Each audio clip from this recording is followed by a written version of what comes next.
Hello and welcome, everybody. I'm Ah, glad you've joined us. My name's Adam Pratt, and I'm the founder of Chaos to Memories.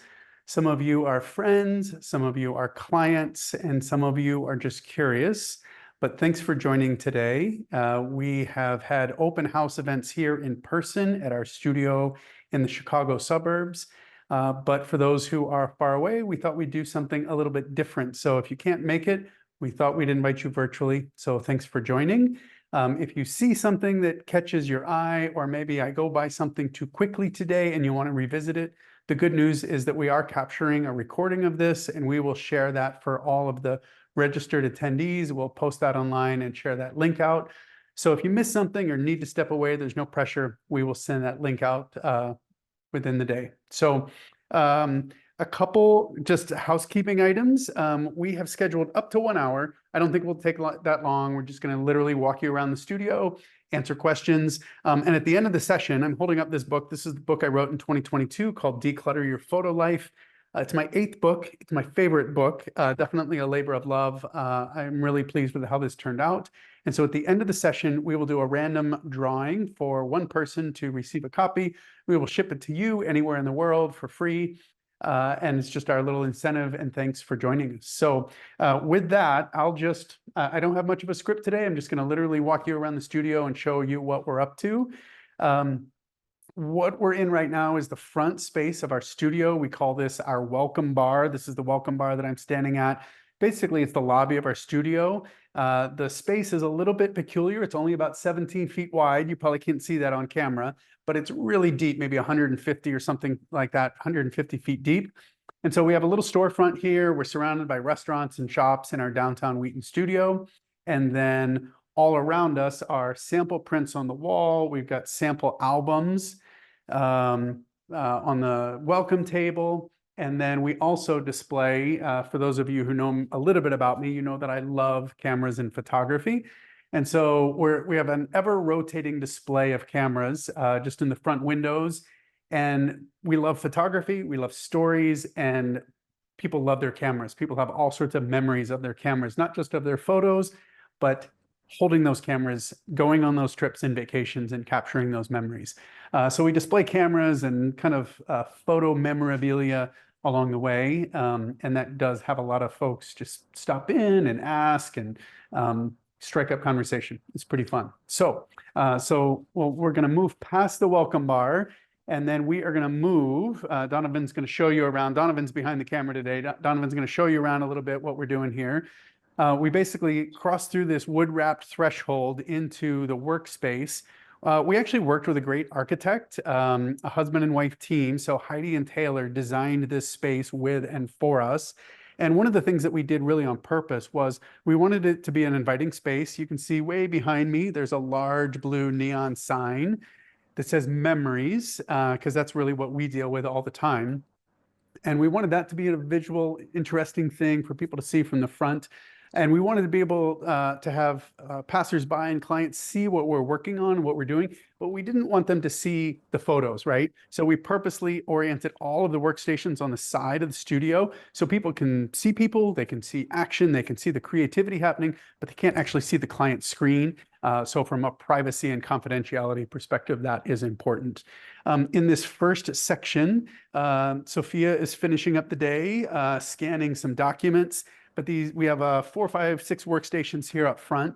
And this is where we do all of our kind of digital work. So that would be organizing digital photos. It would be restoring photos. It would be editing video, creating new videos, copying hard drives, making USB drives for client, reviewing projects. All of that computer stuff happens here just in the front space.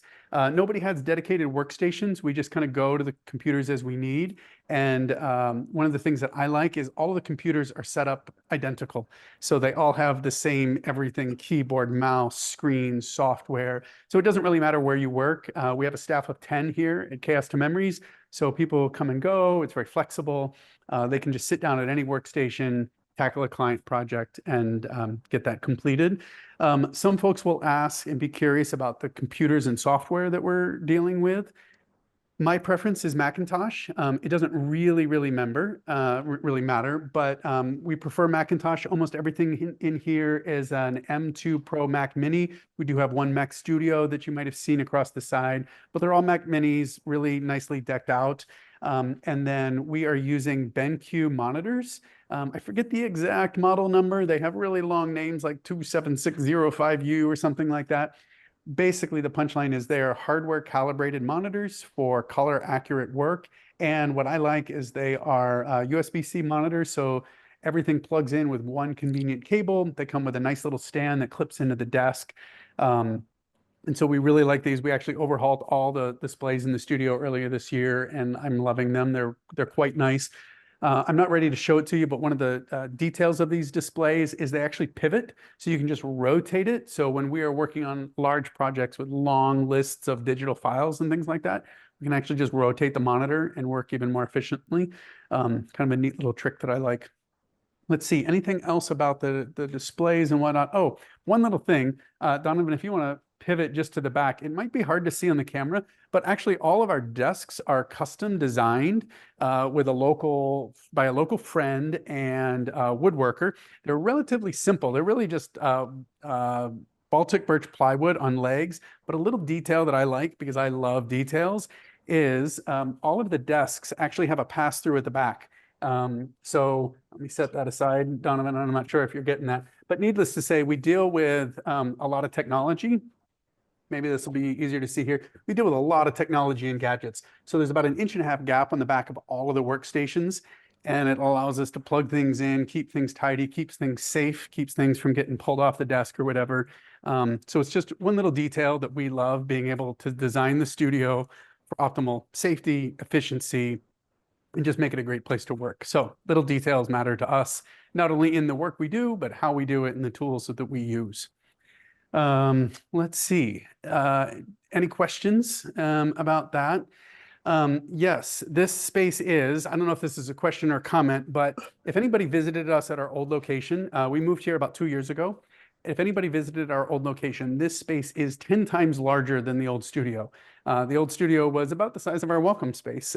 So it's a nice upgrade for us. And honestly, when we moved in here, I thought, how will we ever fill this space? It seems so cavernous. Well, 2 years later, we filled the space. We are busy as ever. Tons of projects, tons of staff. We actually had 9 out of the 10 of us in the studio today, so it was a busy day. But we've got some breathing room and some space to work, which is really nice. So with that, let's head this way, and we will pass kind of our digital stations up front. And I'm just going to introduce a couple of machines back here, some of our favorites. So in addition to camera scanning and all of that, which we'll talk about in a minute, we also digitize all sorts of film reels. We actually convert more than 30 formats of home movies, including film reels, videotapes, including all the standard formats and some pretty obscure formats that you probably haven't even heard of. We've got all sorts of devices. Sometimes I say we've got a little museum in the back. We've got a lot of devices to convert those formats. We also do discs, DVDs, Blu-rays, all sorts of audio formats. But these 2 workstations here are where we have our film conversion units. So these are lovely units. I think they're fantastic. We can convert 8mm, Super 8, regular 8, 16mm, black and white color, silent sound in a very gentle way that does not damage the film. And the other thing that's great is we actually don't capture a video right off the bat.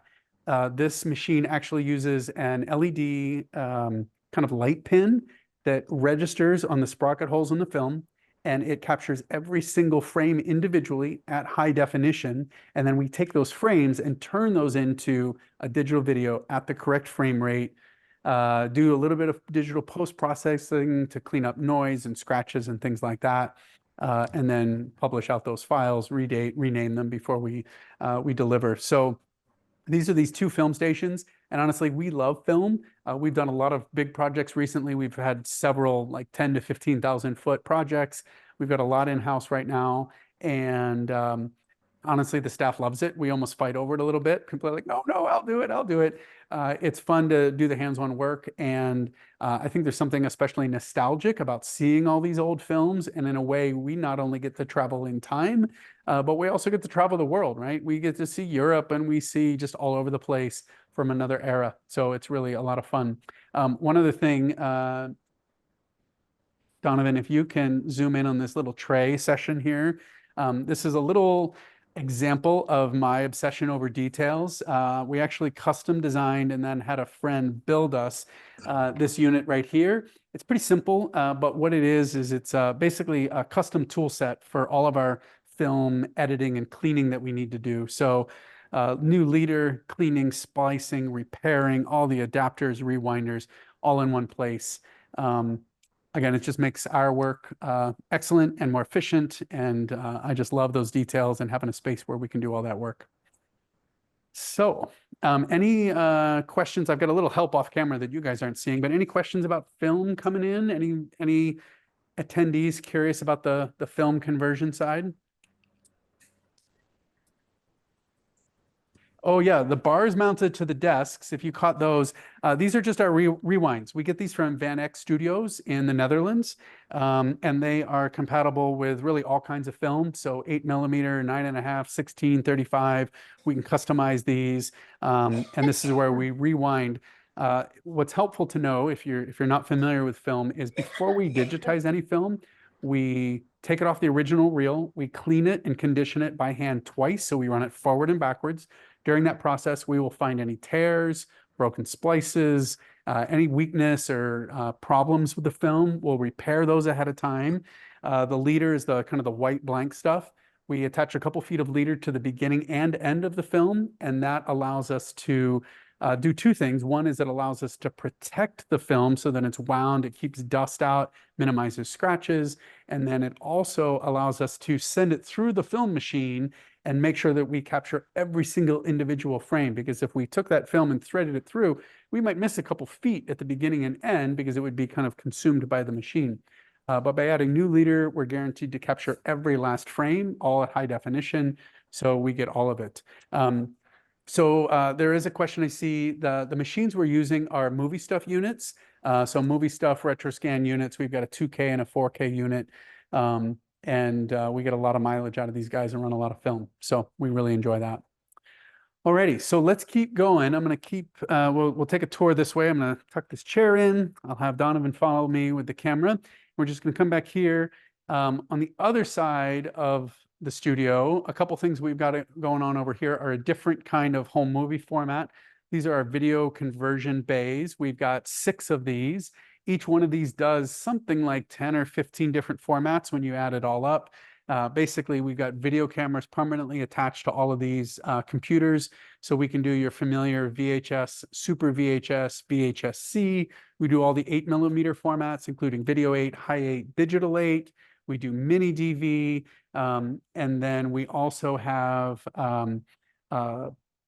optical drives attached to every computer. So we can do DVD, Blu-ray DVD, mini DV, mini DVD, and then we have, again, a collection of kind of odd items in the back so we can do less common formats, including Betamax, Super Beta, U-Matic, Micro MV, HDV. That may sound like a kind of an alphabet soup to you, but if you know video, it's just tons and tons of formats. And so we run all of that here. I also forgot to mention audio. So we run audio cassettes, micro cassettes. Over on this side, we've got a couple reel-to-reel machines. So we do reel-to-reel audio, and we also do virtually all formats of like vinyl, shellac records, 45s, 33s, 78s, all of that stuff as well. We don't do a ton of audio, but we really enjoy it. We've got couple musicians on the staff that are excellent at capturing it, listening to it, editing it, sweetening it, and delivering a really great result. So this is where we run all of the video. And not only do we have all of this equipment, but again, in the back, we have dozens and dozens of spare units of VCRs and cameras just to keep everything running smoothly. These devices are old. They take a lot of care and maintenance. So that helps us keep running. So let's see, there's a question here. So somebody says digitize now versus 10 years ago. Kind of depends on the format. So if somebody's asking about VHS conversion, there's no real difference. If you digitized film reels years ago, some people did it honestly like 40 years ago to like beta or VHS. Some people did it more recently to DVD or whatever. The one thing I'll say about film conversion is everything, I mentioned this before, but everything we do with film is high definition. So it's 1440 by 1080 pixel resolution, very high quality. We get great results. If you did this a long time ago, what I would check is if it's on a DVD or if it's even worse, if it's on VHS, even if at the time they did a good job, they probably didn't do a great job compared to what's possible today. So oftentimes we will have folks come in with film reels and maybe like a VHS, and they'll say, hey, I've got both. Which one should I convert? And the answer ultimately is up to the client. But what I'll say is if we convert from the original film reels, the resolution we can get is actually more than four times as many pixels as you can get off a VHS tape.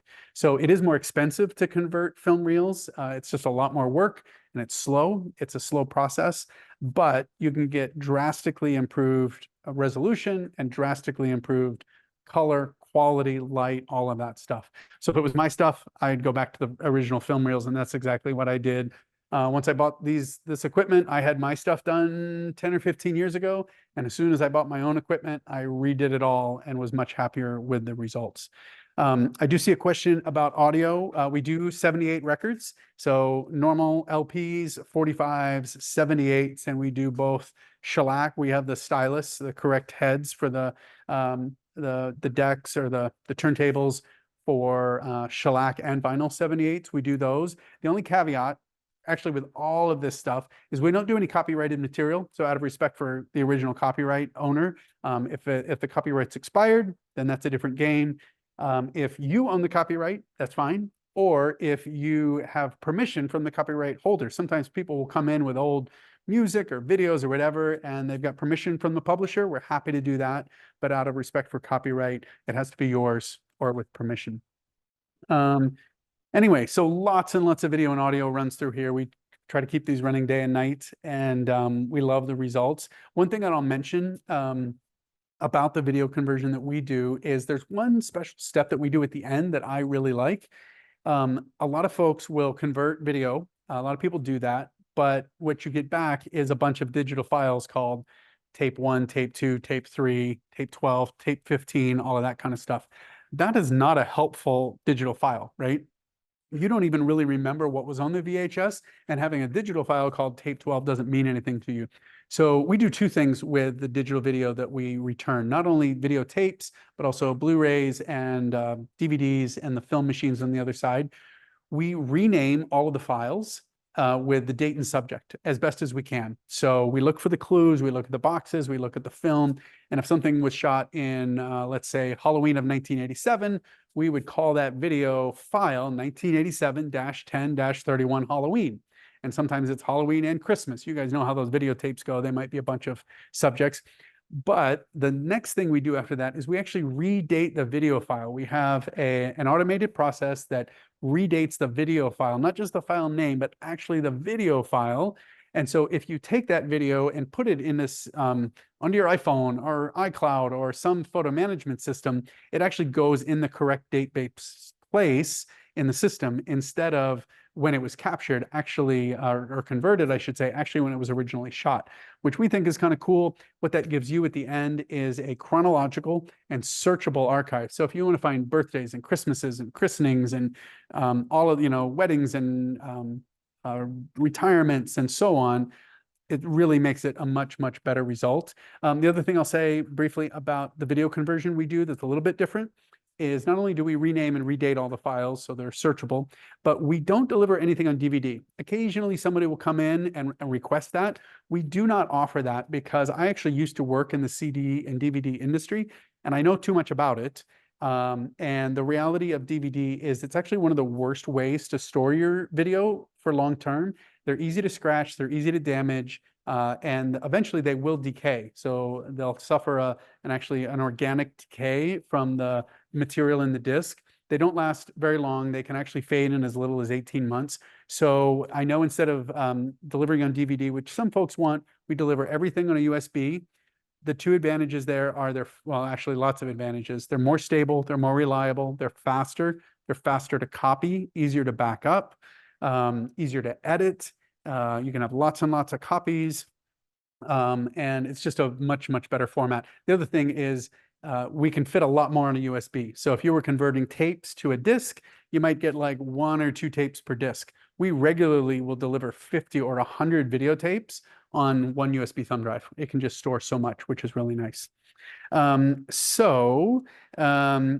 notes here. So one question is, how do we keep VCRs running smoothly? That's normally me.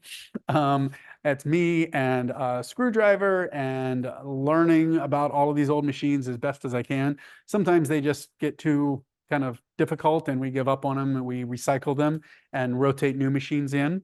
But we also will do things like clean the heads regularly, run tape cleaners through them, clean them mechanically, to keep them running as well as we can. And then the other question was program for editing. So we edit everything in Adobe Premiere. So for those of you who don't know me and my background, I actually worked at Adobe for more than 22 years before I started Chaos to Memories. So I've got a long experience with Adobe software. There are other apps that you can use. If you're comfortable with that, knock yourself out. But at Chaos to Memories, we're a complete Adobe shop. We edit audio with Adobe Audition. We edit video with Premiere. We edit photos with Lightroom and Photoshop. We design our books with InDesign. We design our business cards with Illustrator, on and on. We just use all the Adobe apps. And so that's what we use. Good stuff. I want to show you one other thing. We're just going to pivot this way a little bit. I want to show you one other workstation. There's only one of these, but it's actually one of the most exciting developments that I've had probably in the last year in the studio. It probably looks like a mess, and that is normal. This is what I call our gathering workstation. So what this is, it's hard to see all of it, but this is kind of one of everything. So clients regularly come to us for digital gathering projects. Digital organization. They have stuff on their phones, their clouds, their computers, their new computers, their old, you name it, hard drives, backups, CDs, thumb drives, memory cards, and so on. So what we have here is, let me see, I'm just going to set this project box to the side. And what we have here is literally just kind of one of everything, multiple optical drives, hard drive readers for bare hard drives from old computers. We've got a whole slew of memory card readers, literally, I don't know, 30 some memory card formats that we support. We've got floppy disk readers, zip drives, hard drives, RAIDs, and you've got stuff in the back that you can't even see, but so many Thunderbolt ports and USB ports and super fast internet. So whether something's coming from a new phone or an old computer or a cloud account, this computer, gosh, I can't even do the math right now, 36, 44, 50, there's got to be at least 60 terabytes of storage sitting here right at this moment, with client projects gathering all that stuff. So we do that regularly. And this is just this dedicated station where we have all the devices, all the gadgets. The funny thing is most of us had all of these gadgets. I was the odd one that kept them. A lot of this stuff is really old, and it allows us to read all of those different formats and just convert it, gather it, and then merge it into a searchable digital archive that we build for our clients every day. So it's pretty fun work. So I'm excited about the gathering workstation. One other thing, Donovan, I don't know if you can catch this. It's not the most exciting thing, but next to all the video workstations, one other thing that you might not have noticed on camera, we also have rewinders for everything. So we have rewinders for 8mm tapes, mini DV, VHS, VHS-C. Again, kind of some obscure old 80s, 90s gadgets, but we love having these so that we can maximize our efficiency to convert videotapes, rewind them here. Obviously, we rewind everything before we digitize it, but we also rewind everything even when we're done so that everything we give back to a client is not only converted, but organized, labeled, rewound, as clean as it's ever been. And that OCD is one of my greatest strengths, and we can just deliver really nice projects. So that's kind of the video station. Any other questions coming in at the moment? We all caught up? Photos on a disc have the same problem as video on Yeah. DVD. Great question. So I've got some off-camera help here. The question, I think, is storing photos on a CD just as dangerous as video on a DVD? And unfortunately, it is. So here's just two things about CDs and DVDs. And it's funny how often we have this conversation with clients and the public. CDs and DVDs are the same size, they're the same thickness, The lasers that work with them are slightly different, but more or less they have two great risks if you're not aware of this. Most people, when they look at a CD, I'm looking for a reference on the wall. Some of my reference posters are on the wall behind me. So on the CDs and DVDs, most people are concerned about the underside, right? Like they look at the bottom and there's like the shiny stuff there and they want to protect that. They think if I scratch that, that's really bad news. The reality is that is the least important part of a disc, which may surprise you. The two parts of a CD or DVD that are most at risk are actually the top or the mid layer. So here's the deal with the top. The top is a Mylar reflective layer on top of polycarbonate plastic. And what's really important is the laser needs to go through the disc, hit that Mylar, and basically bounce back, like echo back so the computer can read it. If that top layer is scratched, or if it shrunk or got peeled off because of an adhesive sticker or a Post-it, we've seen it all, then the laser has nothing to bounce back off of and it's unreadable. It's toast. And there's nothing that can be done with it, unfortunately. The other risk is the mid layer. If you turn a disc over, it normally looks green or blue or purple on the bottom. If you burned it like at home or in your office, that color comes from an organic dye inside the disc, and it's layered between two pieces of polycarbonate plastic. But even layered in there, eventually organic material is going to decay. And so even more important than scratching it, just literally time. Time, heat, light, humidity will cause that to decay. And when it goes, and you can't read anything off of it. And it's a sad day. We actually just had a client come in with a wedding video on DVD from like not even that long ago, like 8 years ago, and it could not be read. We tried it on all our machines, all our different readers. It was toast. So whether it's home movies or photos, however you stored it on those optical discs, that would be one of my highest priorities to get that stuff off. So sorry for a long answer, but I hope that's helpful. It's super important to us to keep this as safe as possible, and hopefully that's good stuff. So question here, how do you keep client work separate and organized? So great question. I'm not sure if you're thinking about physical or digital, but I'll answer both. So in a minute, you're going to see, let's actually walk over that way and I'll show you. So what you're going to see is some, not all, but some of our client project work that we're working on. And these are all bins. We keep everything as much as we can in plastic bins with lids. And they're all labeled. We know who it belongs to. We know when it arrived. We know how many boxes there are. Is it one of one or one of 12? Or recently a client came in with like 23 boxes, whatever it is. So we keep track of that. We keep everything labeled. We keep everything in a CRM system called Dubsado. So we know all the details and the contact information and all of that stuff. And then, so that's how we keep it separate physically. We only work on one project at a time out at a certain workstation. And then on the digital side, you didn't see it up front, but we actually have a pretty large size RAID and a large number of hard drives where we keep all of our current active projects as well as backup projects, stuff that was done a long time ago. And every single project has its own unique folder. And so that helps us not only keep everything backed up here in the studio, but also offsite and in the cloud to prevent against disaster for us and clients. And then it is all, again, backed up and segregated. So we're never commingling files. Every client has like their own catalog. We never mix those. Obviously, that would be a big privacy confidentiality issue. So that's important to us, and that's how we keep all that separate. So great questions. There's a question here. Do we work with documentary producers? We have, and we would love to do it more. We have had some folks bring stuff in.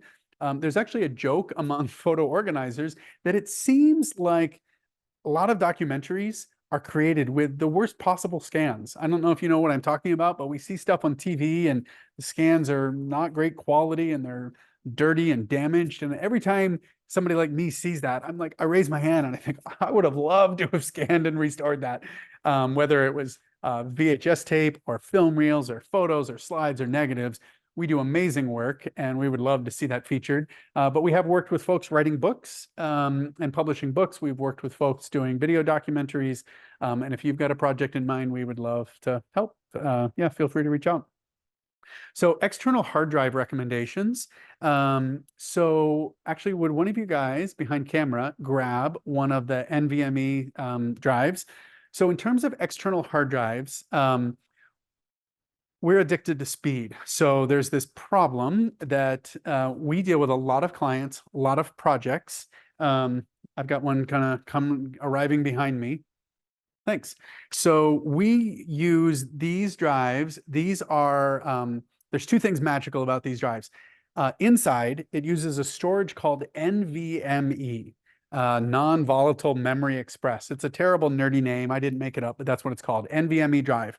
The other thing that's magical about this drive is it uses what's called a Thunderbolt port. It looks like the new USB-C port, but it's like that, but on steroids. So these drives come in a variety of sizes. They are more expensive than conventional drives. So there's like spinning hard drives, which we've been all using for decades. Then in the last couple of years, there have been SSD hard drives. These are smaller, faster, no moving parts. And then this is like an SSD on steroids. So these are literally like 10 to 12 times faster than a normal SSD. And this is all we use in the studio. As we deal with a lot of projects and a lot of really large projects, this allows us to work as efficiently as possible and feel like we can deliver real value to our clients because we're able to work so much faster. And these drives come from a company called Otherworld Computing. I actually had a call with one of their sales guys, one of their staff members this week, helping them out with a project. But you can find these guys online, Mac Sales, M-A-C, macsales.com. I think this is the Envoy FX drive, but you can check it out. It's all under their Thunderbolt category. So that's what we use, and we love them. These are a little overkill. I will say these are overkill in most cases for client delivery. For client delivery, we deliver either on a USB thumb drive, just a traditional USB thumb drive, or for really large projects like big digital or really large video projects, we would deliver that on a SSD drive with a USB-C connector that'll work on Mac or Windows. But for our stuff, we use the Otherworld drives and love them. So that's external hard drive recommendations. I see another question here about average turnaround time. And how long do we keep it? I'm super transparent. We want to keep your stuff. If you're a client, we want to keep your stuff as short as possible. Frankly, we want to get it done. We want to get it safe back to you. And so our incentive is to work really efficiently. And for people who know me, I am nothing if not efficient. I love efficiency, and our turnaround time is really fast. So I'll just give you some examples. Most projects in the studio right now are turned around in 1 to 2 weeks. We did have a larger project this winter that came in that was pretty significant. I think it's the biggest project we've worked on this year. It consisted of, I think, at least 10,000 print scans, 10,000 negative scans, slide scans, film, audio, and almost 500 videotapes. And so we did that whole project in, I think, about 4 or 5 weeks. And that wasn't the only project we did, right? But that was a big project. We turned it around just over a month. And we had lots of other projects going on at the same time. So turnaround time is very reasonable. Another question that does come up in terms of if you're looking for somebody to work with, we have about half of our clients around Chicago. And for the local folks, they love that. They love having somebody where they can drop it off. They know it stays here. They know it's safe and all of that. But we do work with clients all around the country. Just today, we got projects from California. Yesterday, we shipped a project back to South Carolina. And we also had a client in from Florida today that actually flew their stuff up. We did a very special scanning project for them. And then they picked that up today on a quick turnaround. So we worked with folks all over and try to get it back as quickly as possible. So somebody's asking, what kind of CD or DVD drive do we use for transferring stuff? So we use drives, again, from Otherworld Computing, the same company that makes the hard drive that I showed you. What I like about their drives are they are wall powered, so not bus powered. They don't get their power just through the USB port. They do have to plug into the wall, but they're faster, they're more reliable. And the other thing that I really like about their drives that I think is a big deal if you do any photo organizing is you absolutely want the tray loading drive. That is the whole tray slides out and slides back in. You don't want the slot loading. If you remember the slot loading, it's kind of like what you probably had in the dash of your Toyota Camry in the early 2000s where it would feed in and feed out, kind of like a toaster. You don't want to use those slot loading drives doing this work because we deal with everything. We deal with normal 8 centimeter CDs and DVDs, but we also deal with the 5 centimeter, the small discs. And those small discs will not work in a slot loading device. You need a tray loading. So that's what we use. And we have a mix of normal DVD, CD drives, and we also have Blu-ray, so we can do all those formats. So yeah. The question is, what do we use to clean our Epson Fast Photo Scanner? So you may have seen something off camera. We actually don't use any Epson. We actually don't use any Epson scanners. We don't use the Fast Photo either. What you actually saw was a Ricoh document scanner. So we're working on a very large project. We don't normally do document scanning, but we're scanning many, many thousands of photos for an estate right now, along with photos and whatnot. So we're doing documents on a Ricoh document scanner. The nice thing is it hardly needs any cleaning. It's amazing. Maybe every hour I'd blast it with a little bit of air, but it works really well. And so actually, because of the problems with like the Epson Fast Photo scanners, we do not use them. They're very hard to keep clean, and they result in scratching the photos. They result in streaks on the scans. And so we don't do any of that. But that's a perfect segue. So let me rewind here. Donovan's going to follow me. I'm actually going to show you our scanning booth. I forgot to turn the lights on, but I'll do that. And I'll do it in kind of a cool way. I'm just going to slide this chair out, and I'm going to hit the foot pedal, so we got a little bit of light. So this is how we scan everything. So we've got the camera scanning booth. We actually have 2 of them. They're fully equipped and they're identical. It's part of what makes it easy to work here. We've got all the equipment everywhere you need it. And so what we've got here is we've got a 42-inch copy stand with a very high resolution camera, 50+ megapixel camera, 100 millimeter 1:1 macro lens, professional LED studio lights. They put off some heat, but they're pretty cool, so you can work in here for hours and not go too crazy. We have our Kinetronics static vac film cleaner for all of the slides and negatives. We also use Veloy, and can you see those on cam? We've got Veloy and Skier light sources and carriers and holders for all of our slides, negs, all the obscure stuff. So with this whole setup, this is how we scan everything. We don't use any flatbed scanners. I actually don't even own one. And we don't use any high-speed photo scanners. The quality's not great. The cleaning's a hassle, and I refuse to use them. So everything, all photo material is camera scanned. And one thing that I'll say, if you're not familiar with camera scanning, it is arguably, I've been scanning more than 30 years, and I've used every kind of scanner basically ever. I've used flatbeds, I've used drum scanners, I've used film scanners, flatbeds and on.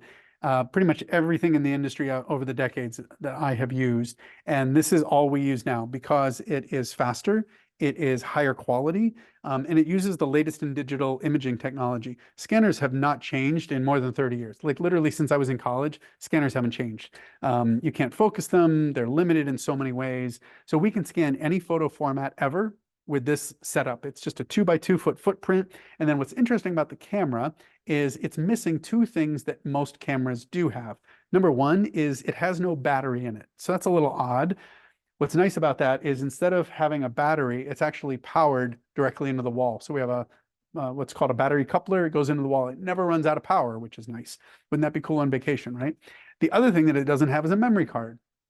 Instead, we have a USB cable coming out of the side. It goes around, it goes through this cord wrap, and it plugs directly into the computer. And from there, we drive it with Adobe Lightroom Classic on the desktop. So there's a question here I see about camera scanning tether software. We do all that with Adobe Lightroom Classic. So it just plugs in, we fire up Lightroom, and then I'm going to reach down and grab this so Donovan doesn't have to look into the shadows. But then we use a foot pedal. So this is a custom designed foot pedal, and this connects to the camera. And this is actually how we take our pictures. So what's great is we can keep our hands on the media. We can work more efficiently by using the foot pedal to trigger the camera. It minimizes vibration, shake, and all of that stuff. So we can work faster, get better results. And then the photo from the camera goes directly to the computer. Instantly, we can see, did I get it? Do I need to reshoot it? Is there anything wrong with it? And again, that works for prints, slides, negatives, albums, scrapbooks. The oldest thing we've scanned was a medical like a med school certificate from somebody, I think it was like 1816. We've done Civil War letters from the 1860s. So stuff that's 150 or 200 and more years old, we scan it all here with great results. We scan it all to those, I'll grab it here, to these NVMe drives. And then even when we load this up with like 1 or 2 terabytes of data a day, we can take it to the RAID, post-process it, back it up, keep it safe. So that's our camera scanning booth. Again, we have 2 identical ones. We've got accessories, cleaning supplies, gloves. So we make sure everybody's wearing gloves anytime that they're scanning stuff. Not everybody loves wearing gloves, but we have to. It's the way to keep everything safe. And Donovan, while you're at it, I don't know if you can catch this guy. Is it possible to catch that little stand? So this is a fun little gadget here. This is basically our utility cart. So this is just a cart from IKEA that we purchased. I custom cut some foam, and this stores all of our accessories. This stores all of our lenses, adapters, extenders, film carriers. This is like a 127 film carrier format. We have them for 126, 127, APS, 110, medium format. I even customized one for disc film. We have it for Viewmaster, stereo realist. Today I was cleaning some glass plate negatives and some tin types. Literally anything that you can see, we can scan. So that just keeps everything organized, everything right in place as we need it. So again, some nice details in the studio. I do see a question about 3D objects. So we kind of scan and capture those as well. And so we have a custom kind of like light box that we set up here. We illuminate it with these lights. We can capture 3D elements. And then if I'm seeing details on the photo, if you have curled photos, maybe that's more the question. We actually have stash of museum glass. You can't see it behind me, but we have mat boards, museum glass, plexiglass, all sorts of accessories, again, that we can use on our copy stand to make sure we hold things flat, minimize glare, all of that. And if something's really curled, we're not going to see it today, it's way in the back, but we actually have accessories for humidification. So if something's really curled, like an old print or a document, if you just uncurl that, it's probably going to tear or crack the emulsion, cause a lot of damage. In that case, we have a custom humidification chamber where we can slowly and gently, without any condensation, humidify those materials over a couple hours or even a couple days, press them with ragboard and 100% polyester fabric so that there's no like cotton, like fiber transfer. And then once those are flattened, then we can scan them, stitch them, restore them, whatever we need to do. So we do all that right here. So let me think. Oh, let's go back. So again, we're going to go by. This is our one scanning booth. We're going to pass by the other one. Nothing's going on in there right now. This is kind of end of day for us. But I just wanted to pivot and show off one other little area here. It's not that exciting, but we do have a break room in the back. So this is normally where we just have lunch and hang out. We actually had a nice Juneteenth celebration today. We had a nice kind of cookout themed lunch today, all the staff together. So that was a good time. So kind of a break space, supplies, and what I like about this space is it actually gives us space for 3 things. One, sometimes we'll do staff training back here. We're trying to do that every week. Just get together, talk about important topics, reviewing projects, reviewing best practices, and learning from each other. It also gives us a place to meet with clients. So sometimes if we are maybe designing an album, redesigning something, whatever, we can review that project here. We can either plan for it or we can review it when we're done on the large screen. And then the other way we've started to use this space is for workshops. So at the end of April, we hosted our first Focus Business Bootcamp. So we had 7 folks from across US and Canada come in. These are all, like us, professional photo organizers, and they were interested in basically growing their business and improving their skills and up in their game. And so we had 7 folks in here for 3 intense days, and it was awesome. And we're hosting 2 more of those, one in September and one in October. So if you're interested in that, feel free to visit chaos2memories.com/focus. There's an application process, and you can learn more about that. And again, we're going to host a beginner workshop in September and another 3-day workshop in October for more experienced professional photo organizers. So if that interests you, feel free to reach out with any questions. So the rest of the stuff back here is client delivery stuff, kind of off camera here. It's just more shelves, client projects that are ready to pick up or ship. In the back, we've got tons of storage, more client projects. There's so many client projects here. Every time I go to Home Depot to buy another set of shelves, I'm like, this will take care of us. And then the next month, I go and pick up one or two more. The business keeps growing, which we are grateful for. We love the work. One other thing, Donovan, this is kind of nerdy, but I just love the details. So if you can catch the shipping cart, I don't know if you need to tip the camera a bit, but even just the details of how we try to make everything here as efficient as possible. So it's an off-the-shelf cart for our shipping station, but we actually customize the top here. So we've got an inlaid ruler, easy to measure everything. We don't have to have too many accessories here. We can weigh, we can measure. We've got all our supplies, including corrugated boxes. We have we've also got plastic bags. Anytime we ship anything, we ship it in a very large, heavy plastic bag so that if there was any rain, water, snow, precipitation, if a box got dropped, the box might get wet, but the contents wouldn't. We've got filler to keep everything rigid and safe inside, which is great. But the other thing about the cart and all of these shelves that I really love is everything's on casters. So it probably wasn't obvious, but all the chairs, all of the work tables we have, all of the shelves, everything's on casters, which is just really convenient because this stuff's heavy. And the more we can roll it around instead of carry it around is great. Sometimes we'll be working on film or video or slides or whatever it is. So the ability to roll this stuff around instead of carry it around is just really nice. And then one other thing while I'm here that I think would be worth mentioning is archival storage. So what you've got here is our inventory. It's not all of it. We've got a bunch more in the back, but we do keep boxes for all of our print delivery because we do all digitize. We digitize all this stuff and restore it and reprint it. But we also do deliver a lot of wall art, canvases, metal prints, acrylic prints, mounted prints, and we also do a lot of photo book design. So we deliver that in all of these nice delivery boxes. And then for physical scanning and conversion projects, we keep inventory of everything: negative sleeves, archival envelopes, boxes of all sizes for photos. Down below, we've got boxes for documents, slides, all of that stuff. Some folks, when they're done digitizing all this stuff, they say, hey, it's digitized, I'm just going to throw it away. And if that's what you want to do, that's fine. They're your photos, so I can't make that decision for you. But if you do keep them, archival storage does two things. One is it keeps your photos as safe as possible, as long as possible. It's the best materials. The other thing that's really nice is normally a physical photo project takes up about half the space when we're done. If we discard double prints, we weed stuff out, we throw away all the envelopes and receipts and the kind of the junk, and just get it down to the photos and just get it into archival storage that's made for those photos, that's perfect.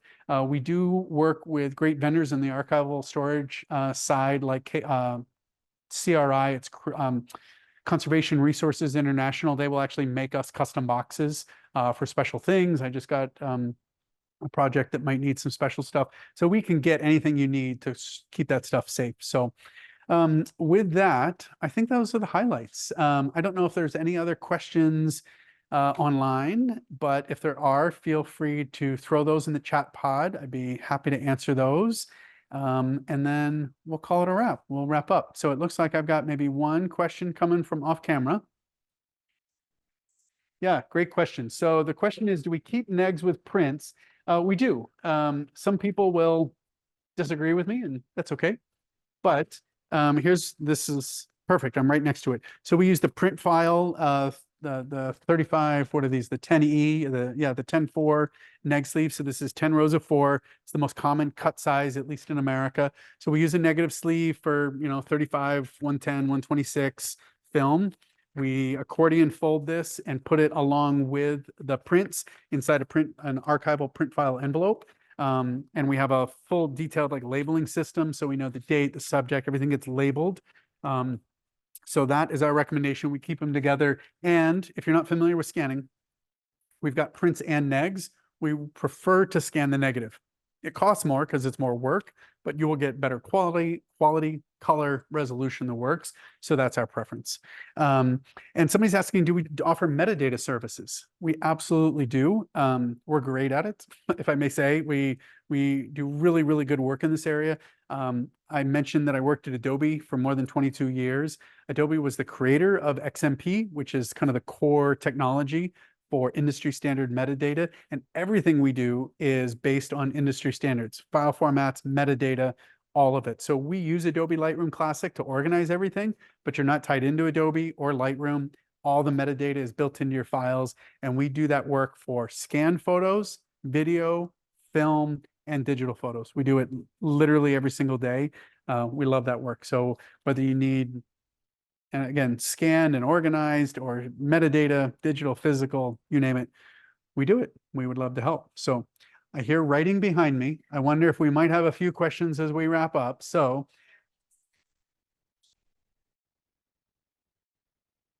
yeah, so great question. So sounds like people are interested in specific recommendations about monitor and hard drive and stuff. We will send a follow-up email to everybody who registered for today. In that email, we will include a link to the recording if you want a second round, and we will make sure to include links to some of those top devices that people inquired about, so you can have those direct links. I don't make any money off of that, by the way, to be totally clear. There's no financial interest here, but we love these devices. We are not sponsored by anybody. We buy all of this stuff. We use it. This is where we spend our money, and this is what we recommend. And I'm happy to include those links in the email. Yeah.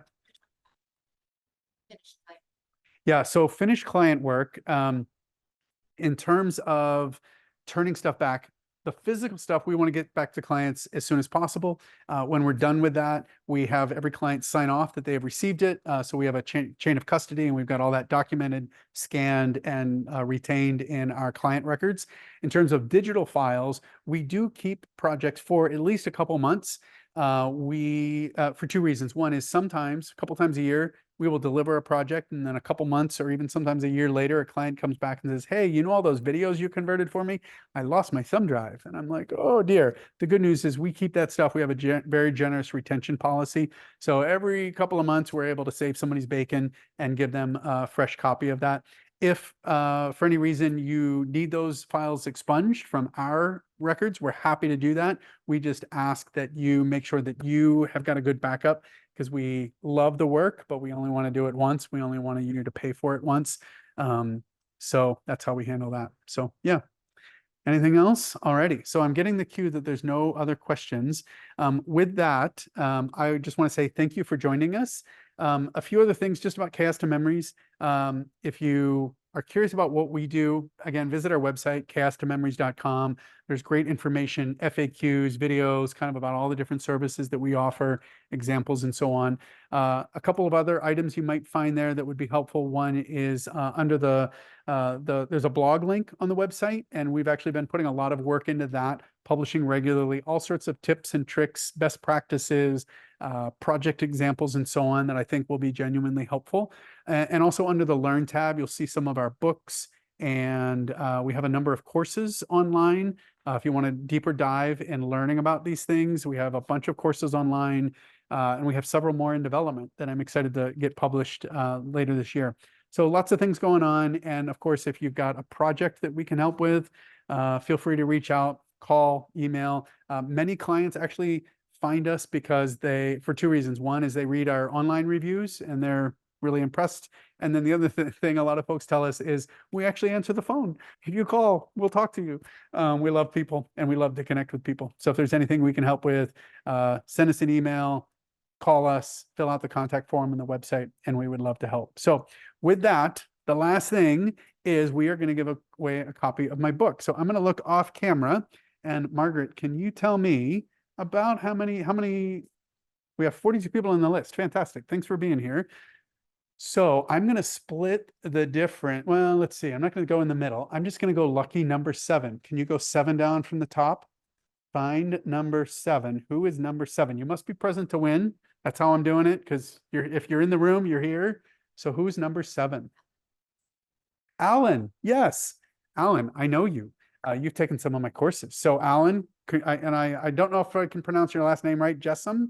I'm not sure if I got that right, but Alan, I know who you are. So congratulations. I'm going to send you a free copy of the book. I'll connect with you on email. So enjoy that. We'll get that shipped out this week. So to everybody else, again, thanks for joining. If we can help with anything, please keep in touch and have a great day. Thanks.